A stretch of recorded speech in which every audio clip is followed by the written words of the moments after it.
Vamos lá. A barra tem 18, certo? O ferro de bico a bico. Mas vamos lembrar que para eu determinar a faixa de aplicação, tá? E é assim que ele vai levar, imaginando que aquele bico vai jogar no meio 25 para lá e 25 para cá, tá certo? Então tá 18,5, perfeito? Ou então, o outro jeito que eu acho até melhor de fazer essa conta conta o número de bicos total da barra, que tem 37, certo? E multiplico pelo espaçamento, que o espaçamento está de 50 centímetros. Ok? Legal. Não tem números quebrados em espaçamento, tá? A não ser que o cara queira adaptar um de 43,5, vai, sei lá por quê. Mas ou é 50 ou é 35, em alguns casos 40. Mas o 50 e o 35 é o mais comum. Tudo bem? Professor, nesse caso aqui dá para recorrer, não dá? Não dá. Professor, é normal o tapamento ou é normal o tapamento?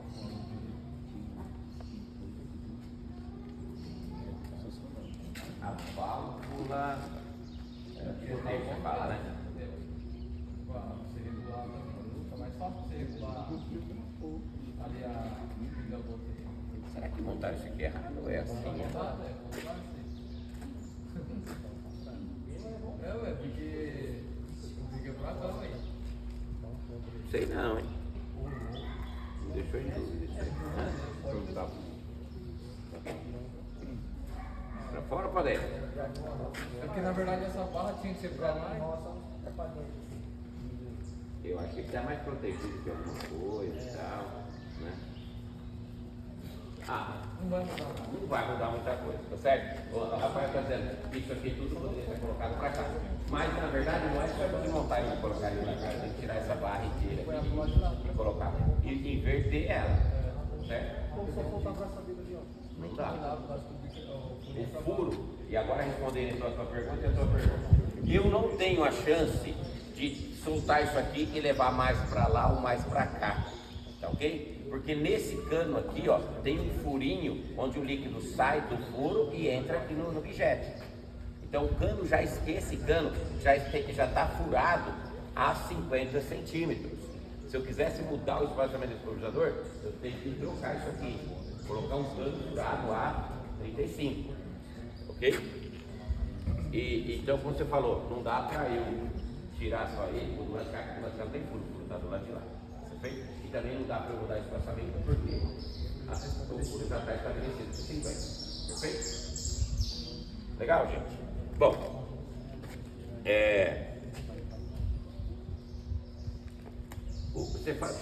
você chamou de bigé esse componentezinho aqui, certo? Mas o que você quis dizer o bigé está para dentro, a válvula está certo. O bigé está para dentro e a válvula antirroteiro também está para dentro. Tá? Eu não sei porque agora me defendendo do que é mais comum. Você lembra? Depende da máquina, será? Mas geralmente pra fora também. Geralmente não pode pra fora. Você não consegue tirar a porta. Você não consegue tirar a porta. Você tem que tirar os dois. Você tem que tirar o suporte fora. Você tá na mesa. É o Big Lex. Agora os caras vão dar aula pro professor agora. Era o João. Não, mas tá invertido. Se for Big Lex, aí os caras ganham com a barra.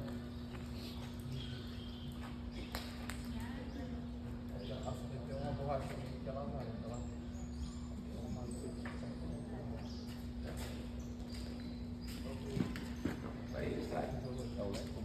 Gente, ó, acho que eu mostrei isso aqui em sala, mas a gente tem um furinho de um encanamento que vai jogar o líquido para cá, certo? O líquido vai sair para lá.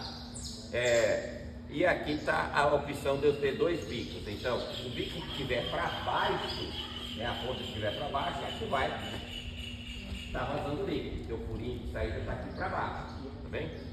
Quando eu virar isso aqui, né? Aí eu vou colocar o outro bico para funcionar. Ok? Aí eu coloquei o bico cone agora para funcionar.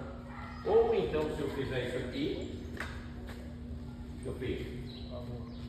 Fechei o bico, tá bem? Legal? Bom, aqui do lado, essa peça que eu tirei, além de ser uma porca para segurar isso aqui é uma válvula anti-gotejo. Qual é o objetivo dela? Quando eu desapertei ela um pouquinho, vazou um pouquinho de pressão, porque estava acumulado uma pressãozinha dentro da barra, que é feito para quê? Para quando eu chegar no final da linha e fechar a barra, pare de gotejar na hora. Tá joia? Então eu tenho menos perda de produto, também não vou contaminar meu solo demais, porque senão a barra inteira que vai virar lá no final da linha, vai ficar bem contaminado, eu posso contaminar demais o solo, tá bem? E esse é o objetivo da válvula de gotejo, que é isso aqui. Só que essa válvula, aqui dentro, ó, ela tem uma mola. E essa mola, vem comigo, essa mola foi feita para se fechar a mais ou menos de 12 a 15 libras. Então, quando eu fecho a pulverização, por exemplo, eu estava trabalhando com 40 litros, fechei a pulverização, a pressão da barra vai caindo, caindo, caindo. Quando chegar a 12, 15 libras, o gotejo já fecha aqui, pronto, para de pingar. Já um pulverizador que não tiver onde gotejo, o líquido vai ficar pingando até acabar toda a pressão do sistema. Já esse é um dos cuidados quando a gente tem um controlador eletrônico, porque à medida que eu diminuo a velocidade, o controlador vai diminuindo a pressão. Só que se eu diminuir a pressão a ponto de, lógico que o controlador já pensa nisso, né? Se eu diminuísse a pressão a ponto de diminuir de 15 libras, o gotejador ia fechar, o fio ia fechar, pronto, eu deixava uma faixa lá, sem pulverização. Professor, todas as válvulas de gotejo tem que estar na mesma pressão. Isso. Uma diferença de você ver lá fechando, tem, mas é pouca coisa, é para quase tudo ali fechando. Se uma está mantendo aberto por muito mais tempo, não é problema. Ou se uma está fechando. Né? Cadê? Você fez esse teste já olhando para o manômetro, que ela fecha com quanto? 30? 25? Só tem quantos cordas lá na máquina velha? Não sei se só tem uma. Então, mas talvez procurar com a máquina velha saber no meu catálogo dele, qual é o fechamento da válvula de gotejo. A válvula às vezes fecha. É para fechar com quanto? Está batendo com quanto? Quanto fala? Beleza. Só que 25 tem pressão de bico para baixo com 25 também. Aí já vai fechando. Se não teria diminuído? Tá. Então assim, só saber se está batendo com o que o fabricante fala. Eu nunca vi uma válvula abrindo muito mais. Se mantendo fechada muito mais. Tá? Depois a gente pode até fazer e olhar para o manômetro aqui, ó. A gente vai olhando a pressão que vai caindo no manômetro e ver que hora que as válvulas estão fechadas, tá? Bom, gente,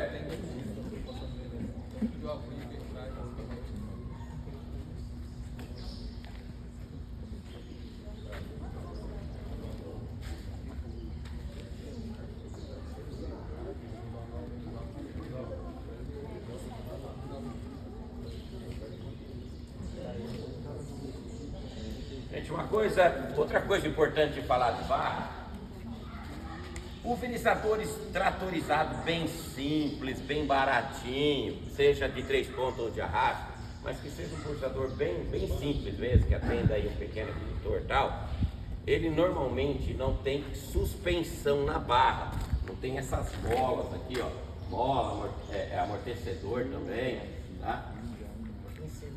Cadê? Pequenininho. Isso, né? Daqui não dá pra ver, certo? Então, agora, passou de 12 metros, 15 metros para frente, né? Se a barra tem ela precisa ter uma suspensão independente. Então, isso, para ela se manter estável, ela tem que ter esse movimento, ok? E as molas e os amortecedores têm a função de manter ela sempre paralela ao solo, ok? Então, vamos lá. E qual é o grande objetivo disso, o grande avanço disso? Que se eu estou pulverizando e o pneu passa num buraco de erosão, né, a máquina ia fazer isso, certo? A ponta da barra ia bater no chão e a outra ia subir demais, certo? Se esse pneu passa no buraco e já sobe, não dá tempo a barra acompanhar, ela se mantém estável, tá joia? ela se mantém paralela ao solo, o que é ótimo. Então, logicamente que uma grande qualidade de um pulverizador é que ele tenha barra com suspensão independente do chassi do pulverizador, beleza? Ok? Então essas bolas, o amortecedor é para isso. Pode ver que por mais que eu mexa com ela aqui, ela vai se manter paralela aí, tá? E hoje a gente tem sistemas de suspensão em barra aí fora de série que mantém um paralelismo muito grande, né? Tá certo? A alta velocidade e tudo mais. E que vai ser um ponto crucial, gente, esse paralelismo, ele é um ponto crucial para que eu tenha qualidade de pulverização. Porque se a barra fizer isso aqui, ó, eu vou encostar muito o bico lá no alvo. Tem que imaginar o seguinte, vai estar muito alto aqui, vai. Se esse bico aqui encostar aqui no chão, tá? Ó, ele não vai cruzar com o outro, ok? O jato desse bico não vai cruzar com aquele lado, ok? E vai ficar uma faixa sem pulverizar. Então, paralelismo de barra é qualidade. Paralelismo da barra em relação aos solos, tudo bem? Aqui a barra está bem alta, é bem mais baixo disso que a gente pulveriza, mas eu quero paralelismo, ok?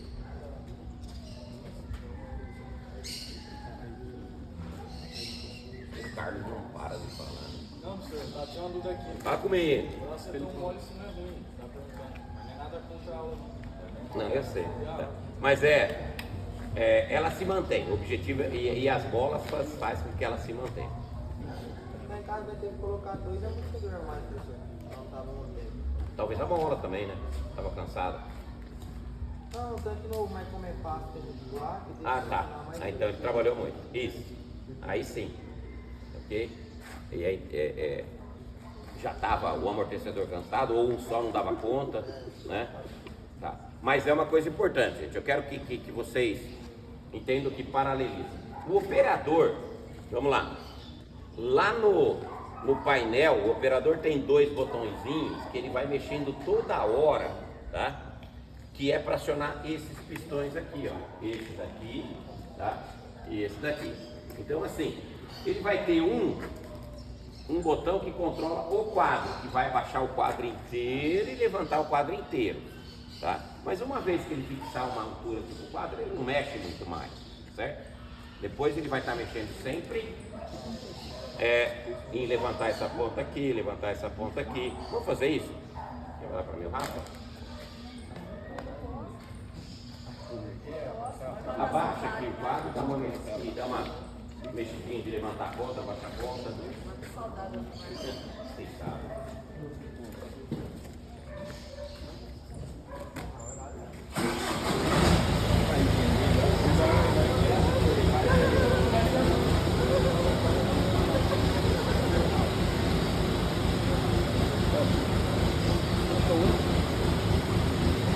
Abaixa o quadro primeiro.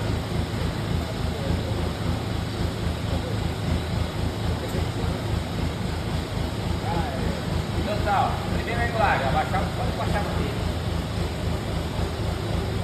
4. Então é aqui, nessa situação que eu vou regular a minha altura de pulverização, né? Pensando principalmente nessa barrinha aqui, certo? Aqui que eu vou regular a altura. Agora, com as outras alavancas, os outros botões, eu vou manter o paralelismo. Vai. Ou desviar de uma curva de nível, dar uma erguidinha. Por exemplo, aquela lá está mais alta, né? O paralelismo é errado, certo? Bacana. Espera bem aí, vai, mais bem, tem que falar aqui, espera. Dá uma mexidinha, ergue um lado, ergue outro lado.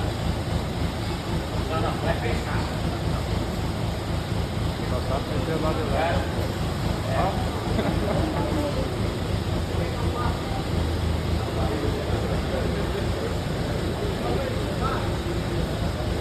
Ergue esse aqui, ó.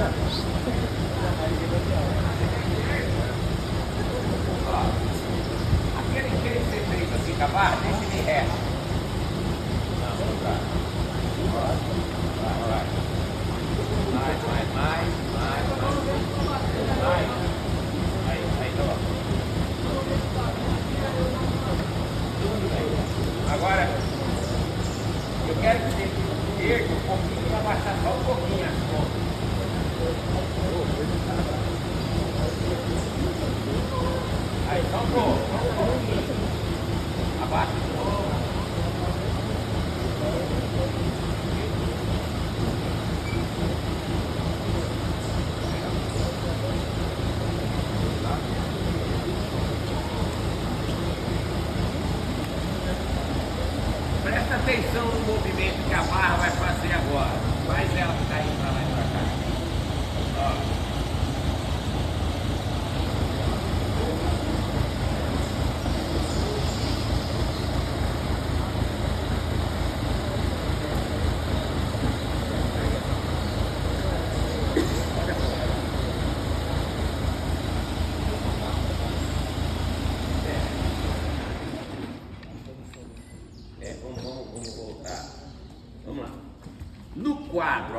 do quadro, certo? O meio aqui, levantar e subir o meio, é onde eu vou fixar a minha altura de pulverização, ok? Eu quero pulverizar a 50 centímetros, a 70, a 60, certo? Bom, eu vou lá mexer no quadro. Depois, os outros dois botõezinhos com a ponta da barra, eu vou manter o paralelismo com o que está aqui. Se aqui está a 70, então eu quero que tudo aqui fique a 70, tudo lá a 70. Então eu vou acertando essa situação aqui e essa situação aqui. Essa eu fico mexendo toda hora no campo, tá bem? Porque eu posso ter uma curva de nível, pode ser que está mais assim, eu tenho que dar uma levantadinha e tal, mas o meu objetivo é paralelismo, tá bem? Esse outro movimento que a barra fez de fazer isso aqui, ó, tá? Muitos pulverizadores não terão isso, tá? Isso é muito específico dessa máquina.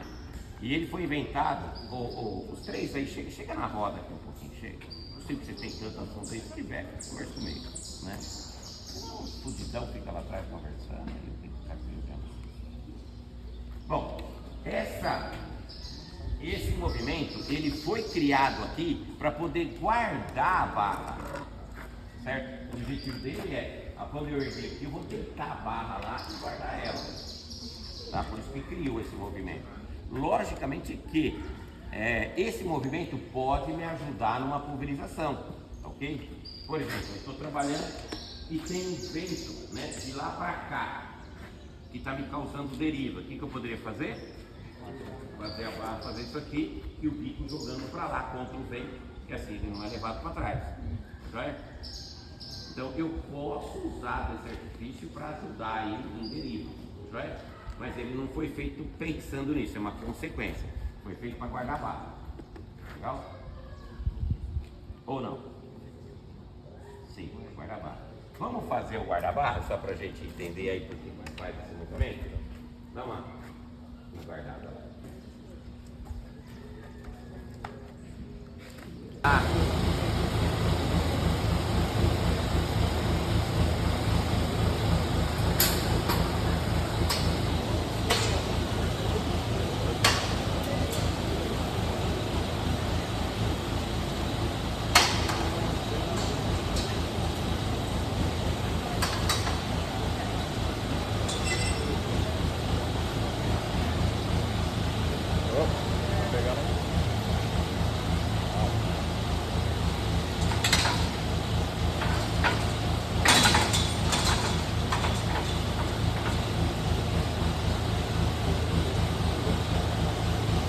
Tem um gancho que pega lá para ser guardado. Então, ó, esse movimento que ela fez assim é para eu guardar a barra, e também vai me servir, né, para diminuir um pouco de deriva, então, beleza? Legal? Vamos abrir de novo.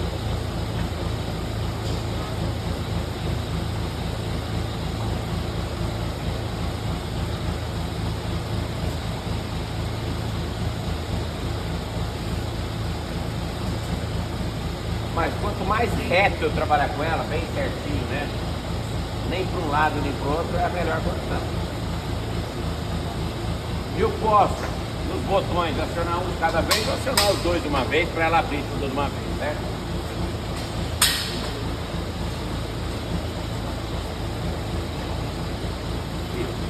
Agora o quadro está ali. Não. Quadro inteiro, abaixar.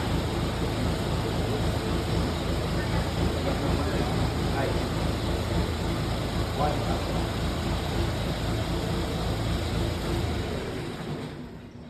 Ó, uma observação aqui, até uma pergunta também. É através de erguer e abaixar o quadro que eu vou limitar, eu vou determinar a minha altura do bico em relação ao alvo, ok? E então da onde o produto vai sair até onde eu quero que ele chegue. Agora, o meu alvo pode ser o solo, se eu estiver aplicando um pré-emergente, por exemplo, né? Ou o meu alvo pode ser o topo da planta. Então, se eu estou pulverizando lá uma soja, um amendoim lá, já está em 30, 40, 50 dias, né? Então, a minha altura é daqui da ponta onde ele está saindo até a altura da planta, onde o produto está chegando na planta. Quanto mais for abaixo, melhor fica a faixa de aplicação, né? Ó, agora, então vamos lá. Essa pergunta leva a gente a falar o seguinte: eu vou o meu a distância em relação ao meu alvo, ou o solo ou o topo da planta. Agora, eu tenho para isso uma altura mínima, ok? Ó, de forma prática, tá? Se eu abaixar demais o bico, não é que eu vou diminuir a faixa dele, é que ele não vai cruzar os jatos. Quando eu ligar aqui e ligar aqui, o jato tem que se cruzar. Vai? Uma maneira meio prática da gente saber que vai acontecer esse cruzamento e tá ok, eu dou altura mínima, máxima eu não dou, certo? A altura mínima de um bico em relação ao alvo é aproximadamente o espaçamento entre bicos, ok? Então se eu estou com 50 centímetros, então a minha altura mínima, o mais baixo possível que a barra pode estar em relação ao alvo, se o bico pode estar em relação ao alvo, é igual ao espaçamento entre bicos. De maneira prática é bem isso aí, certo? Teoricamente poderia ser mais baixo ainda, mas mais baixo tem que manter o paralelismo aí, certo? Isto é, se eu tenho 50 centímetros, eu estou tendo o cruzamento do jato acima da metade da altura entre a barra e o alvo. Então isso é uma continha de trigonometria que a gente faz tal, e que poderia ser, na verdade, para um bico de 110 graus, eu poderia trabalhar com 35 centímetros de altura do alvo. Okay? E vai variar em função do ângulo. Quanto maior o ângulo, mais baixo eu posso trabalhar com a barra. Okay? Mas para um bico de 110 graus, espaçado a 50 centímetros, poderia ser 35 só de altura. Mas é difícil trabalhar com 35 do alvo, né? Como que eu vou manter paralelismo ali, certo? Então, se a gente falar que a altura mínima é igual ao espaçamento entre bicos, é mais fácil. Right? Isso é mínima. E máxima, se eu quiser pulverizar bem alto, de deposição, tá? Mesmo que esse bico estiver alto, eu tenha que pulverizar bem para cá, o outro bem para lá, tal. Não tem problema de deposição. Ou melhor, quanto até mais alto fica melhor. Se eu colocar uma mesa de canaleta embaixo, deposição é muito bacana. Então, erguer não é problema. A não ser que seja por deriva e evaporação. Mas de uniformidade, não. Tá bem? Agora, o tanto que eu abaixo, sim. Então, resumidamente, o centro aqui limita para mim o quanto que eu quero de altura, né? Aqui pelo central, e depois as pontas eu vou ter que ir controlando o paralelismo. Legal? Bom, tá acabando, né? A hora que eu estiver pulverizando, quantas bulas vai, tipo, vai pegar? Tá. Ó, essa pergunta é ótima. Assim, se a gente pensar em culturas baixas, se eu pensar em soja, em milho, no amendoim hoje em dia, né? Qualquer cultura que eu pulverizar com barra, eu raramente não penso em linha, tá? Porque eu pulverizo a hora total e eu vou pisotear nessa cultura. Então eu não estou preocupado quantas linhas a barra está levando, ok? Não se pensa nisso. Professor, mas dependendo se você tiver o piloto, tiver o patinho para você, tem que montar assim. Mas não tem que estar linha. Mas de que cultura? Joga, não é soja. Amendoim também, eles fazem isso. Quando tem GPS, eles montam as linhas. Sim, mas aí já foi pré-determinado, né? E você já estipulou a barra para isso. Você fechou um bico, alguma coisa assim. Você adequou a barra em função do número de linha. Certo? Não é? Porque se eu contar a linha e mesmo assim tiver um bico a mais ali, ele vai sobrepor ou vai faltar um pouco. Certo? Então você contou linha, mas também você adequou ou fechou o bico da ponta ou alguma coisa assim. Right? Mas é nisso que eu queria chegar. Culturas que eu pisoteio, eu não ligo em andar na entrelinha, e eu não ligo para isso aí. Agora, culturas que eu ando na entrelinha, que eu consigo colocar o trator na entrelinha, que pode ser o caso do amendoim quando está novo, pode ser a cana, right? Aí sim eu conto linha. Aí eu vou fazer a quantidade de linha. Só que, por exemplo, eu posso dar uma quantidade de linha e o último bico não chega a pegar uma linha inteira. Aí eu fecho um. Okay? Então eu vou adequar o tamanho da base, linhas que eu quero para essa estrutura. Mas se eu pensar em milho, em soja e tal, eu não ligo para isso. Geralmente o pessoal, na hora do plantio, mesmo na cultura de mandioca, eles contam na hora do plantio e já faz na curva 16 segundos, que é o geralmente está torcendo para 16 segundos. Tá. você fez a 16 duas, aí depois é bico. Aí bateu na Conecta. 17. É assim mesmo. Geralmente no cantinho já acompanha. Então, mas são culturas que têm um espaçamento grande entre linhas, que eu vou conseguir pôr um trator na entrelinha, certo? Pode falar, cara. Não, eu estava pensando na cultura igual da melancia, por exemplo. Lá é carreador. Isso, aí você está trabalhando. Aí sim. Entendeu? Aí eu vou levar metade, então. Eu vou ir e vou voltar, né? Certo. Aí eu levo metade, então, na rua. Então, mas o teu plantio já foi com base na barra que você tem. Entendeu? Você já deixou o teu plantio com a barra que você tem para que você passando nesse carreador aqui, você cobrir de tantos metros para cá, quando você passar no carregador de lá, você cobrir tantos metros para cá. Então você já decou o teu plantio para o tamanho da tua barra. Né? Agora. Ele já pergunta, o pessoal já sabe mesmo. Isso. Então, mas aí eu estou falando de melancia, de mandioca, no amendoim também, cana. Agora se eu pensar em soja. Aí área total. Em milho, área total. Ok? Legal.